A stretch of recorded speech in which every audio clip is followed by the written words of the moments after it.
गेल्या अनेक दिवसांपासून पुण्याला नवीन विमानतळ होणार असल्याचं सांगितलं जात आहे.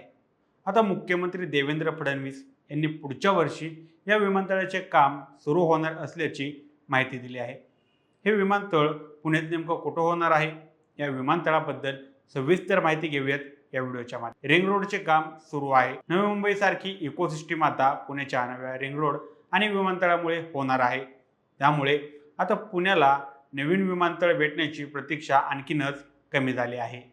पुणे हे महाराष्ट्रातील सर्वाधिक वेगाने विकसित होणारे औद्योगिक आणि IT केंद्र मानलं जातं. केंद्र आणि राज्य सरकारने एकत्रितपणे पुरंदर ग्रीनफील्ड आंतरराष्ट्रीय विमानतळ उभारण्याचा निर्णय घेतला आहे. मे 2024 मध्ये केंद्र सरकारने पुन्हा एकदा या प्रकल्पाला मंजुरी दिली आणि प्राथमिक निधीची तरतूद निश्चित केली. पुणे जिल्ह्यात पुरंदर तालुक्यातील 7 गावांमधील सुमारे 2700 हेक्टर जमीन निश्चित करण्यात आली आहे. हे विमानतळ पुण्याच्या लोहगाव विमानतळावर असलेला ताण मोठ्या प्रमाणात कमी करेल अशी अपेक्षा बाळगली जात आहे. या नवीन विमानतळाबाबत पुणेकरांची काय मत आहे, आम्हाला कमेंट करून नक्की कळवा.